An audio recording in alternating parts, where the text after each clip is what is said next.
7వ అధ్యాయము అందులో తీయండి. 7వ అధ్యాయము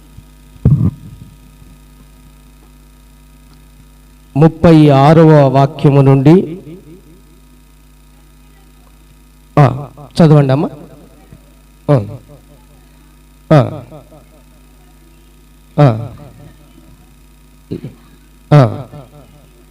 మొత్తం చదవాలి. 50 వచ్చిన వరకు ఇవ్వండి, మైక్ ఇవ్వ. త్వరగా చదవండి, సహకరించి సహాయపడండి.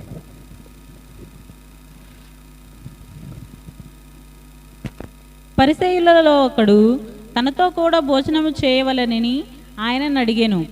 ఆయన ఆ పరిసయ్యుని ఇంటికి వెళ్ళి భోజన పంక్తిని కూర్చుండగా ఆ ఊరిలో ఉన్న పాపాత్మురాలైన ఒక స్త్రీ యేసు పరిసయ్యుని ఇంట భోజనమునకు కూర్చున్నాడని తెలుసుకుని ఒక బుడ్డిలో అత్తరు తీసుకుని వచ్చి వెనుక తట్టు ఆయన పాదముల యొద్ద నిలువబడి ఏడ్చుచు కన్నీళ్లతో ఆయన పాదములను తడిపి తన తల వెంట్రుకలతో తుడిచి ఆయన పాదములను ముద్దు పెట్టుకొని ఆ అత్తరు వాటికి పూసెను.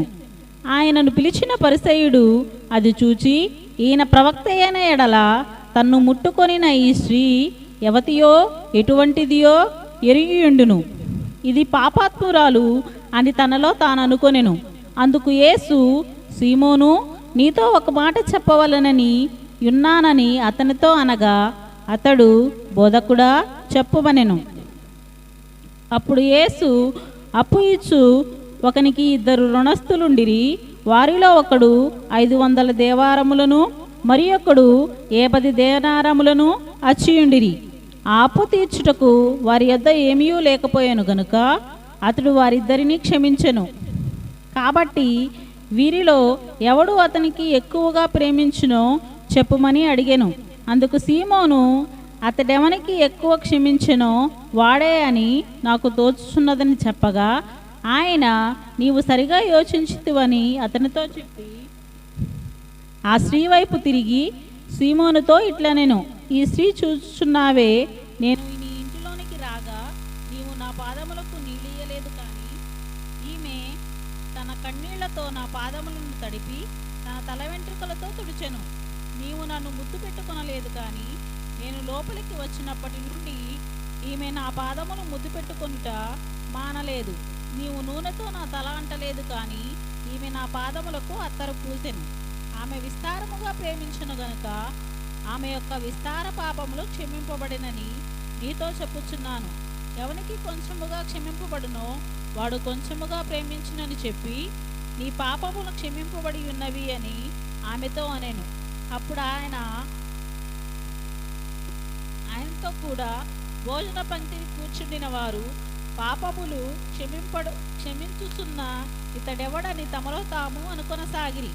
అందుకు ఆయన, నీ విశ్వాసము నిన్ను రక్షించెను, సమాధానము గలదానివై వెళ్ళుమని ఆ స్త్రీతో చెప్పెను. దేవునికి స్తోత్రం. హల్లెలూయా. తన వైపు చూడండి, శ్రద్ధగా కొన్ని మాటలు విందాం. ఈ సెప్టెంబర్ మాసంలో మొదటి పునరుత్థాన వేళ ప్రభు మనకిచ్చిన లేఖనంలో చదివినటువంటి ఒక వాగ్దానం ఏమిటంటే, నీ విశ్వాసము నిన్ను రక్షించెను, సమాధానము గలవాడవై వెళ్ళు. అంతే. దేవునికి స్తోత్రం. హల్లెలూయా. నీ విశ్వాసము నిన్ను రక్షించును గనక సమాధానము గలవాడవై వెళ్ళు. ఇంకా పొందుకొని వెళ్ళటమే. మీరు ఈ గడప, ఈ మందిరంలో నుంచి, ఈ సన్నిధిలో నుంచి, ఈ ఆవరణంలో నుంచి బయటికి సమాధానముతోనూ సంతోషముతోనూ సమస్త ఆశీర్వాదాలతో వెళ్ళునుగాక. ఆమేన్. కొన్ని మాటలు చదివిన లేఖనాల్లో జ్ఞాపకం చేసుకుందాం, అందులో గ్రహిద్దాం, అందులో ఉన్నటువంటి సత్యాలను మనం తెలుసుకుందాం. యేసుక్రీస్తు ప్రభుల వారు ఈ లోకములో 3.5 సంవత్సరాలు సేవా పరిచర్య చేశాడు. తన సేవా పరిచర్యలో అనేక అద్భుతాలు చేశారు, ఆశ్చర్యకార్యాలు జరిగించారు, అనేకులను స్వస్థపరిచారు, శారీరకంగా అనేకులను బాగు చేశాడు. ప్రియ దేవుని బిడ్డలారా, అంత మాత్రమే కాదు, ఆధ్యాత్మికంగా కూడా దేవుడు కార్యాలు జరిగిస్తూ వారి యొక్క జీవితాన్ని అద్భుతమైన రీతిలో, పాత జీవితాన్ని క్రొత్తగా, చెడు జీవితాన్ని మంచిగా మార్చగలిగినటువంటి దేవుడు యేసుక్రీస్తు ప్రభుల వారు. అలాగా కాలక్రమేణా జరుగుతూ ఉంది. ఒకానొక రోజున యేసుక్రీస్తు ప్రభుల వారు తనతో పాటు తన శిష్య బృందము ద్వారా ఒక ఇంటిలోనికి భోజనానికి వెళ్ళాడు. ఆ ఇంటిలో భోజనం ఏర్పాటు చేయటం ద్వారా శిష్య సమేతముగా వెళ్ళాడు. ఆ ఇంటి యజమాని పేరు సీమోను. సీమోను అనగా అర్థం వినుట లేదా ఆలకించుట అని అర్థం. ప్రియ దేవుని బిడ్డలారా, ఈ సీమోను పరిసయ్యుడు. ఈ పరిసయ్యుడు అన్న వ్యక్తి లేక ఈ తెగ యూదులలో నుండి ఉద్భవించింది. పరిసయ్యుడు అనగా ప్రత్యేకించబడినవాడు. మరి ముఖ్యంగా యూదులలో నుండి ప్రత్యేకించబడిన వారు పరిసయ్యుడు. దాదాపు క్రీస్తు పూర్వము లేదా క్రీస్తు కాలము నాటికి 6000 సంవత్సరాల క్రితం ఉద్భవించినట్లుగా చరిత్రకారులు చెబుతూ ఉన్నారు. ప్రియ దేవుని బిడ్డలారా,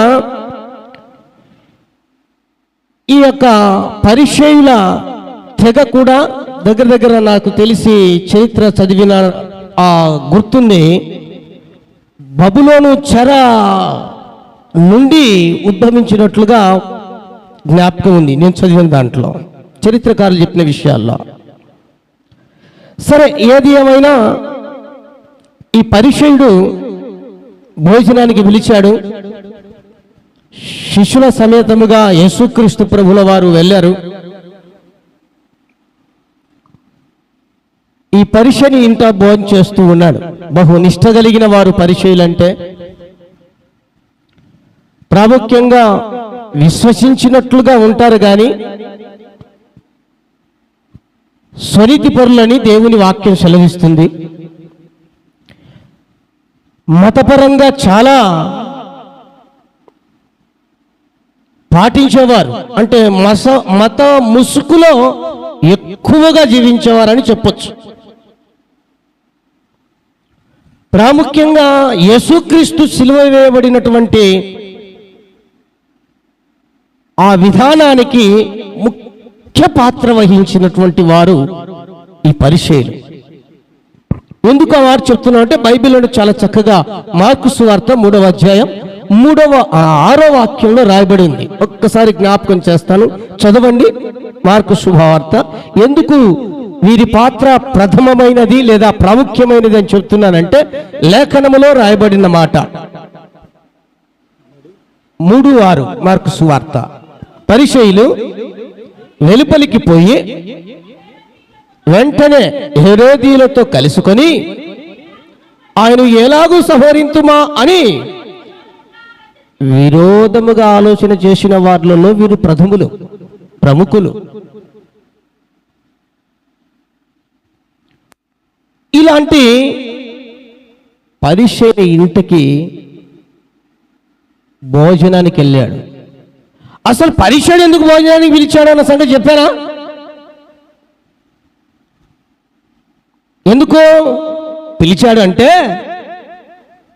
పరిసయ్యుడు వాస్తవానికి కుష్ఠరోగి, అందుకే సీమోను దేవుని చేత బాగుపడ్డాడు, స్వస్థత పొందాడు. కృతజ్ఞతా భావంతో భోజనానికి ఇంత పిలిచాడు.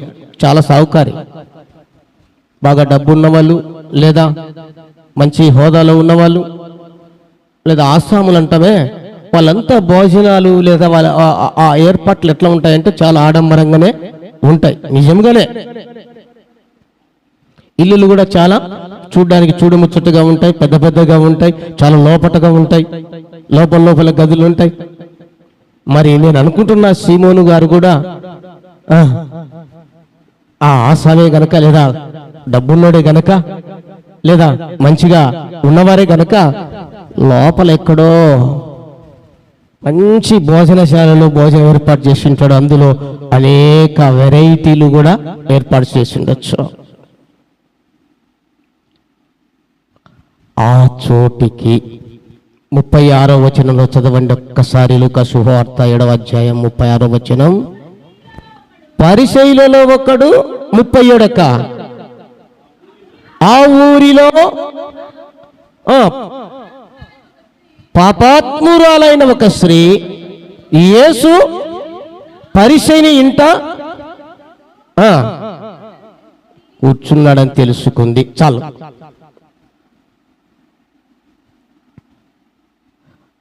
అక్కడ భోంచేస్తున్నది యేసుక్రీస్తు ప్రభుల వారని, ఆయన అనేక అద్భుతాలు చేసేవాడని, ఆశ్చర్యకార్యాలు జరిగించేవాడని, స్వస్థత కార్యాలు చేసేవాడని, ఆయన దగ్గరికి వెళ్ళిన ప్రతి వారు ఏదో మేలు చేత తృప్తి పొంది సంతోషముగా సమాధానముగా తిరిగి వెళ్ళేవారని, అక్కడ యేసుక్రీస్తు ఉన్నాడని ఎవరు కనుగొన్నారంట అండి?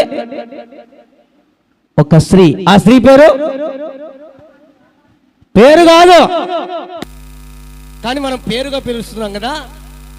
ఆ స్త్రీ అంటే ఆ ఊరిలో ఉన్న స్త్రీ. ఊర్లో స్త్రీలు చాలా మంది ఉంటారు కదండి. రామకృష్ణ నగర్ ఉంది, లేదా కడప ఉంది, ఎంతమంది స్త్రీలు లేరు? ఒక స్త్రీని పట్టుకొని పాపాత్మురాలైన స్త్రీ అంటే ఏమైంది? ఒళ్ళెట్లుంది, ఒళ్ళెట్లుంది అన్నదా? మనం కూడా అట్లే పిలిచినట్టు ఉంది. మరి పాపాత్మురాలైన స్త్రీ అని ఆమె పేరు కాదు, ఆమె ఊరు అంతకంటే కాదు. ఏది పాపాత్మురాలు అన్నటువంటి మాట.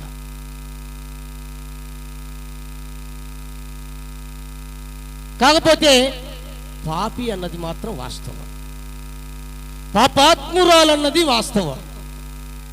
కానీ ఆమె పేరు కాదు, ఇంటి పేరు కాదు, ఊరి పేరు కాదు, మరొకటి కాదు. అనేక మంది స్త్రీలు ఉన్నారు ఆ ఊరిలో, ఆమె ఒకటి. అనేక మంది ఉన్నారు పాపాత్మురాళ్ళు, లేదంటే పాపాత్ములు, అందులో ఒక ఆమె ఈమె.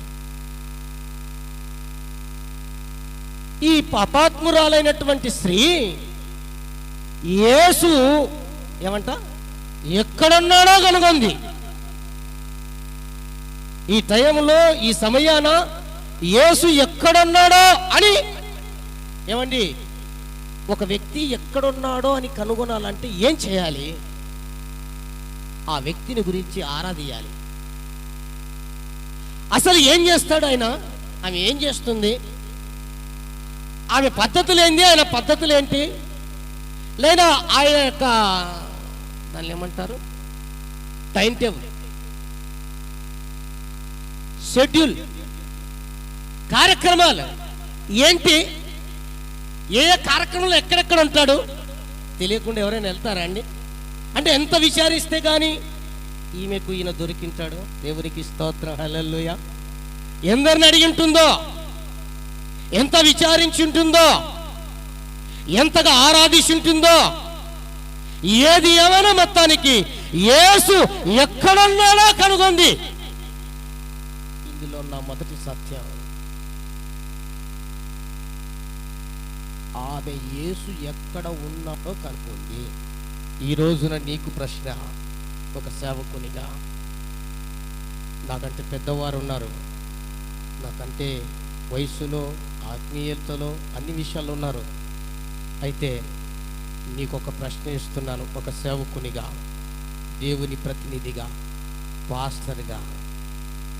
యేసు ఎక్కడున్నాడో నువ్వు కనుగొన్నావా?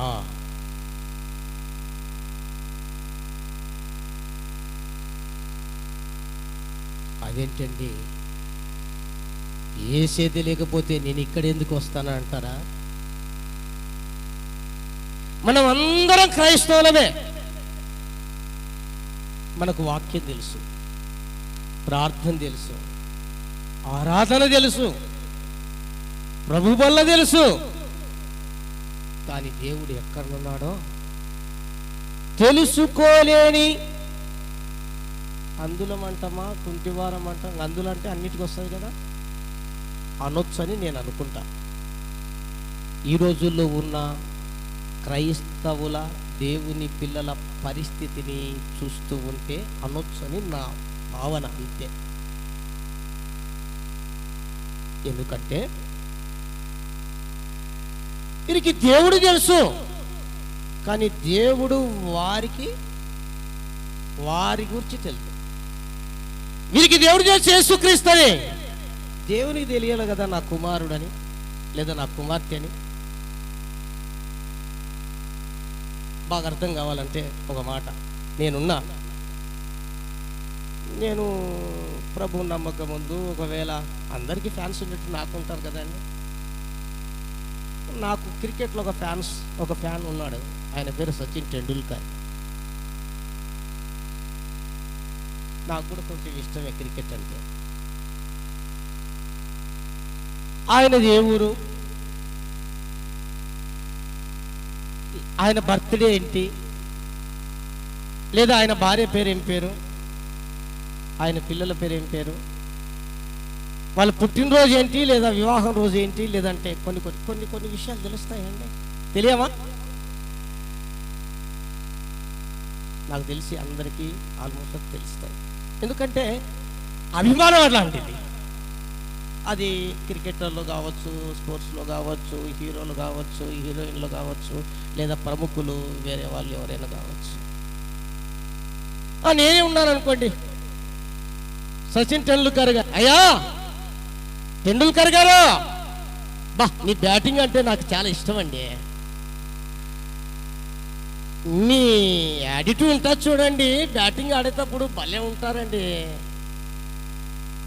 మీ పేరు కూడా నాకు పూర్తి తెలుసండి, మీరు ఉండే చోటు కూడా తెలుసండి, మీ భార్య పేరు తెలుసండి, మీ పిల్లలు ఎంతమందో తెలుసండి, నీ బర్త్డే ఎంతో తెలుసు, లేదా నీ యొక్క వివాహం రోజు కూడా తెలుసండి అని అన్నాను అనుకో, ఎదుటి పని అప్పుడు ఎక్కడన్నా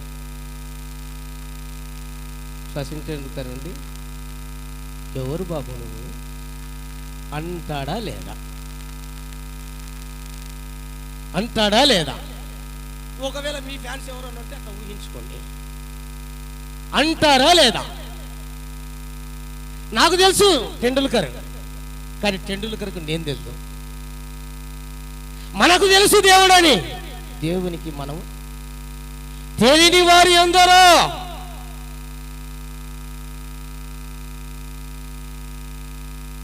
లేరా? ఆత్మీయతనం అనే కుంటితనములోను, అంధత్వములోను ప్రార్థన తెలుసు, వాక్యము తెలుసు, ఆరాధన తెలుసు, ప్రభు వల్ల ఆరాధన తెలుసు, లేదా క్రమాలు తెలుసు, నియమాలు తెలుసు, నిబంధన తెలుసు, ఆజ్ఞలు తెలుసు, అన్ని తెలుసు. కానీ దేవునికి తెలియని వారు ఎంతోమంది ఉన్నారు. ఈ రోజున నిన్ను కూడా నువ్వు ప్రశ్నిస్తుంటే, యేసయ్యా నువ్వు నాకు తెలుసయ్యా, మరి నేను నీకు తెలుసా అని అడుగు. నేను నీకు తెలుసా? అప్పుడు నిజమే కుమార్తె, నువ్వు పలానా పేరు, నీ పేరు, నీ భర్త పేరు, నీ పిల్లల పేరు, లేకపోతే నువ్వు పలానా చోటు ఉంటావు, నీ భక్తి తెలుదా, నాకు నీ ప్రార్థన తెలుదా, నీ విశ్వాసం ఎంత ఉందో నాకు తెలియదా, నీ నమ్మకం నా ఎడలు ఎంత ఉందో తెలుదా, లేక నీకు ఎన్ని శ్రమలు వస్తే నన్ను విడిచిపెట్టకుండా నన్ను వెంటాడుతున్నావు నాకు తెలుదా నా కుమార్తె? నువ్వెందుకు తెలుదు నా కుమారుడా, నా కుమార్తె అంటే ఎంత ధన్యులము. ఒకవేళ తెలుగు అన్నామనుకో, మనకంటే దురదృష్టవంతులు ఎవరు లేరు.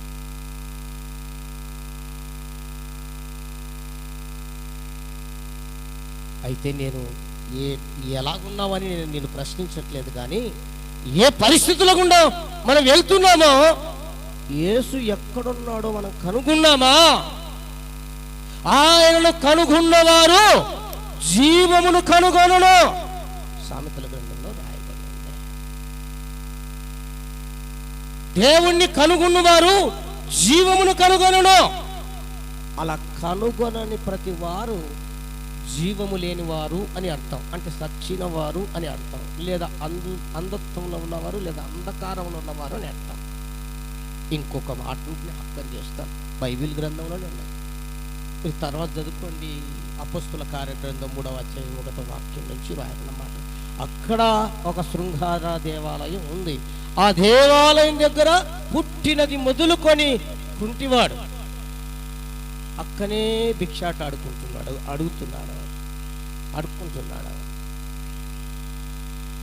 అక్కడ వాడుతున్న పాటలు తెలుసు, ఆరాధన తెలుసు, అక్కడ ఉన్న దేవుని గురించి తెలుసు, కానీ దేవుని గుడి దగ్గరనే, ఆ గడప దగ్గరనే కాచుకొని ఉన్నాడు. దేనికోసం? ఏమైనా కాస్త డబ్బు దొరికిద్దేమో, వీళ్ళ దగ్గర ధనం వస్తుందేమో, కాస్త అడిగి ఇప్పించుకొని నేను కూడా కాస్త డబ్బులు సంపాదించుకున్నా. సంపాదన మీదనే ఉంది మనసంతా. మనిషి ఉన్నాడా? దేవాలయం ఉంది ఆడ, కానీ మనసు ఎక్కడ ఉంది? సంపాదన మీదనే. ఒకవేళ నిజముగా ఆ దేవుడు ఆరాధించబడుతున్న దేవుడు, ఆ శృంగార దేవాలయంలో ఉన్న దేవుడు జీవము కలిగిన దేవుడు, అద్భుతాలు చేసే దేవుడు, ఆశ్చర్యకార్యాలు జరిగించే దేవుడు, స్వస్థత చేసే దేవుడు, రక్షించే దేవుడు, కాపాడే దేవుడు, నడిపించే దేవుడు, బాగు చేసే దేవుడు, నన్ను కూడా నా అవటితనము నుంచి ఆయన బాగు చేసే దేవుడని విశ్వసించిన వాడే అయితే ఎప్పుడో ఆలయంలోనికి ప్రవేశించేవాడు. అవునా? కానీ లేదు. మనసు ఎంత ఉంది? డబ్బు మీద, ధనం మీద. ఇలాగా దేవుడు నాకు తెలుసు అన్న వారిలో ఎంతోమంది దేవుడు నాకు తెలుసు అని చెప్పేవారు ఉన్నారు. నాకైతే తెలియదు, కానీ తక్కువ అని చెప్పగలను దేవునికి. ఎందుకంటే ప్రవర్తనను బట్టి, లేదా వారి యొక్క పరిస్థితులను బట్టి, వారి యొక్క మనసును బట్టి చెప్పొచ్చండి. అంతే కదండి. నీ మనస్సు, నీ హృదయం ఏది కోరుకుంటుందో దాన్ని బట్టే చెప్పచ్చు నువ్వు దేని మీద మనసు పెట్టావనేది.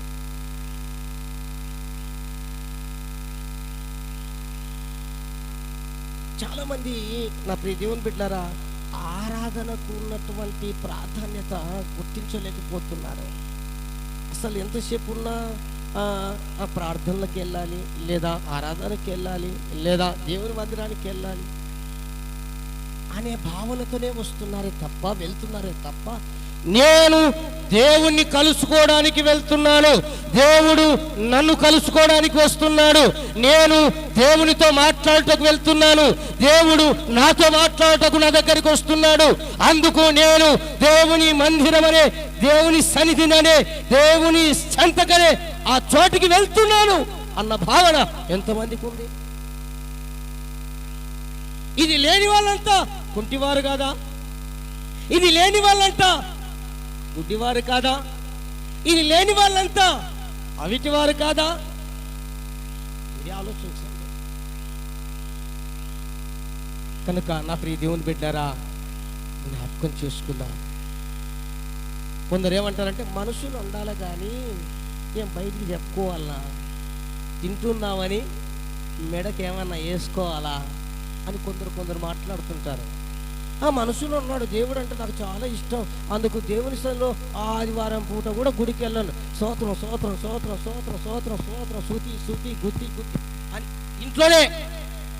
దేవుని మందిరాలు ఎందుకుండేది? దేవుని ఆలయాలు ఎందుకుండేది? ఇంట్లో ప్రేయర్ చేసేది ఇంట్లో వేరండి. అంటే ఇలా ఎంతసేపు ఉన్న క్రమాలు ఏంటి, నియమాలు, లేకపోతే ఆచారాలు, లేకపోతే సంప్రదాయం, లేకపోతే దేవుని బిడ్డలంటే ఇట్లా ఉండాలి అంతే, అంతకు మించి ఏం తెలియదు. అంటే అలాంటి అంటే కుంటితనం, అవిటితనం. నా ప్రియ దేవుని బిడ్డలారా, బైబిల్లో సెలవిస్తున్నాడు. యాకోబు పత్రికలో 4:8 ఏమంటాడంటే, దేవుని యొద్దకు రండి. అది విషయం. దేవుని యొద్దకు వచ్చినట్లుగా ఫీల్ అవ్వాలి. దేవుని దగ్గరికి నేను వెళ్తున్నా, దేవుడు నా దగ్గరికి వస్తున్నాడు. నేను ప్రార్థనకి వెళ్తానా, నేను ఒక పాట పాడేస్తా, ఆరాధన చేస్తా ఉంటే గుడ్లు అప్పగించి చూసుకొని ఊరికి 2 సపట్లు కొట్టేసి బయటకు వచ్చేస్తా, లేదా వాక్యం చెప్పేటప్పుడు పంపు దేవా అన్నప్పుడు పోయి టఫా టఫా అని వేసేస్తా. ఇవి దేవునికి అక్కర్లేదు. మరి ఏంటి దేవుడు కోరుకున్నది? నీవు ఆయనతోనే కలుసుకునేంత మనసు నీకు ఉండాలి, ఆ అనుభూతి ఉండాలి. లేదా దేవుని దగ్గరికి వెళ్తున్నా, దేవుడే నాతో మాట్లాడలేదు, దేవుడే నన్ను దర్శించబోతున్నా, దేవుడే నేను కలుసుకోబోతున్నా దేవుణ్ణి అన్న అలాంటి భావన కలిగి ఉండాలి. దేవునికి స్తోత్రం. హల్లెలూయా, హల్లెలూయా. ఒక మాట చెప్పాలంటే ఆ స్త్రీ ప్రియ దేవుని బిడ్డలారా వెతుకుతూ వెతుకుతూ వెతుకుతూ వెతుకుతూ వెతుకుతూ వెతుకుతూ దేవుని మందిరానికి వెళ్ళింది. దేవుని స్తోత్రం చెప్పండి. హల్లెలూయా, హల్లెలూయా. కనుగొని ఎక్కడికి వెళ్ళింది? మందిరమేనా? మందిరమేనా అండి? నా ప్రియ దేవుని బిడ్డలారా, వాస్తవానికి దేవుని మందిరం అని ఎలా చెప్పొచ్చు అంటే, గొప్ప గొప్ప వారు నేను చెప్తే ఫస్ట్లోనే కూర్చోడానికి భోజనం దగ్గర ఏమండి ఆ స్త్రీ లేదా ఇక్కడ చెప్పబడిన పాపాత్మురాలు అనబడుతున్న స్త్రీ వెళ్ళాలంటే సాధ్యమా? ఒకసారి ఆలోచించి, వెళ్ళాలంటే సాధ్యమా? అసలు ఆయన ఆ ఇంటి దగ్గరికి లేదా ఆవరణంలోనికి ప్రవేశించే లోపల ఎంతమంది ఆమెను క్వశ్చన్ వేస్తారు. ఎక్కడికి, ఎవరు నువ్వు, ఎందుకు వస్తున్నావు, దేనికి వస్తున్నావు, అసలు నువ్వు పాపాత్మురాలు కదా, నువ్వు అంటరాని దానివి కదా, లేకపోతే నువ్వు అలా ఎంతోమంది క్వశ్చన్ చేసి ఉంటారు. నేనెందుకు దేవుని మందిరానికి వచ్చింది అంటున్నానంటే, అది ఆత్మీయ భోజనశాల అంట. దేవునికి స్తోత్రం. హల్లెలూయా, హల్లెలూయా. ఆత్మీయ భోజనశాల అని నేను పిలుస్తా. అందుకు ఆమె దేవుని మందిరం అనే ఆత్మీయ భోజనశాలకు తీసుకొని రాబడింది. ఎలా? కనుగొనింది. దేవుని దగ్గరికి వచ్చింది, దేవుడు ఆమెతో ఉన్నాడు. కనుగొన్నది. నా ప్రియ దేవుని బిడ్డ, నువ్వు ఆరాధిస్తున్న దేవుడు ఒక దేవుడు అనుకోవాకు. నేను కూడా అన్యుడిని. ఒకప్పుడు నేను అల్లనుకుని పొరపాటు పడిన దుర్మార్గుడినే. నేను వెంకటేశ్వర స్వామిని పూజ చేసేవాడిని. నా పేరే వెంకటేశ్వర్లు. మేము సంవత్సరానికి గుండు ఏటేటా వెళ్ళిపోయి తలైళ్ళలో అర్పించేవాళ్ళం. మా వంశం అంతా కూడా తాత ముత్తల ఎప్పటి నుంచి అట్లనే. నేను కూడా ఎవరో ఇది ఇప్పుడు నేను చెప్తున్నట్టు నాకు చెప్పినప్పుడు ఎంతమంది లేరు మాకు దేవుడు అనుకొని పొరపాటు పడ్డాను. కానీ ఒకరోజు తెలుసుకున్నాను, కనుగొన్నాను. హల్లెలూయా. ఒకరోజు నేను గుర్తుపట్టాను, నా మనోనేత్రాలు వెలిగించబడ్డాయి. నేను కనుగొన్నాను, ఈయన దేవుళ్ళలో దేవుడు కాదు, ఈయన జీవము గల దేవుడు, సృష్టికర్త అయిన దేవుడు, శక్తి కలిగిన దేవుడు, స్వస్థపరిచే దేవుడు, రక్షించే దేవుడు, బాగు చేసే దేవుడు నేను గుర్తించా, కనుగొన్నా. అందుకే పెట్టి ఈ జీవము కలిగిన దేవుని పట్టుకొని సువార్త చెప్పుకుంటూ సేవ చేసుకుంటూ ముందుకెళ్తున్నా. దేవునికి స్తోత్రం. హల్లెలూయా. నేను అంటాను, ఇంకా ఆచార సంప్రదాయ పద్ధతుల్లో ఉండద్దండి. ఇది ఆత్మీయ కుంటితనము. ఇంకా నాకు ఈ ఆజ్ఞలు తెలుసులేండి, ఈ కట్టడాలు తెలుసులేండి, ఈ నియమ నిబంధనలు తెలుసులేండి, ఈ ప్రార్థన గురించి నాకు తెలుసులేండి, ఈ వాతావరణం అంతా నాకు తెలుసు, మంచిదే, తెలుసుకోవాలి కూడా. కానీ అంతటితో ఆగొద్దండి. దేవుణ్ణి నీవు వ్యక్తిగతంగా కలుసుకునేంతగా నువ్వు విశ్వాసంలో లేదా నమ్మకంలో ఆ అనుభూతి కలిగేంత వరకు ప్రభుని హత్తుకోవాలి. ఆ రకంగా ఉంది ఆత్మీయ జీవితం ఉండాలి. తెలియకపోతే తెలుసుకోవాలి. ఇంకా మన పితరుల విషయాల్లో లేదా బైబిల్ గ్రంథంలో దేవుని బిడ్డల విషయాలు ఎవరు ఏ రకంగా ఏ విధంగా దేవుడు చేరదీశారు, ఆదరించారు, లేదా దగ్గరికి తీసుకున్నారు, స్వస్థపరిచినారు, బాగు చేసినారు, లేక వారి కుటుంబాలను ఏ విధంగా నడిపించి, ఇవన్నీ మనకు ఇందులో ఉన్నాయి, చక్కగా తెలుసుకోవచ్చు. కానీ ఇంకా పశ్చాత్తాపము లేని లేదా కనుగొనని లేదా ఇంకా గుడ్డితనం అనే ఆ తనములోనే మనం ఉండడానికి వీలు లేదు. యేసు ఎక్కడున్నాడో కనుగొనాలి. కనుగొన్నవారు ఆయన విశిష్టత తెలుసుకోవాలి. తెలుసుకున్నవారు ఆయన శక్తిని అనుభవించాలి. అందుకనే పైకి భక్తి గల వారి వలె ఉండి దాని శక్తిని ఆశ్రయించని ప్రజల వలె ఉండకూడదు. భక్తి తెలుసు, శక్తి తెలుసు. చాలా మందికి దేవుడికి తెలుసు, దేవుళ్ళో ఉన్న శక్తి తెలియదు. ఇలా ఉండకూడదని ప్రభు ప్రేమతో తెలియజేస్తున్నాను. యేసు ఎక్కడున్నా కనుగొనింది. ఆ తర్వాత మనం చదివిన భాగాల్లో దేవుని బిడ్డారా, మన 38వ వచనంలో చదివితే ఆయన పాదాల యొద్దకు వచ్చింది. ఎక్కడొచ్చిందంటే కనుగొనింది. కనుగొన్న తర్వాత ఏం చేసిందండి? యేసు పాదాల చెంత చేరింది. అనగా దేవుని పాదాల దగ్గరకే వచ్చింది. దేవుని పాద సన్నిధికై వచ్చింది. దేవుని పాద సన్నిధి చాలా చాలా ప్రాముఖ్యమండి. దేవుడు తెలుసు, కనుగొన్నానన్నది ఎంత ముఖ్యమో అంతకంటే ముఖ్యం దేవుని పాద సన్నిధి.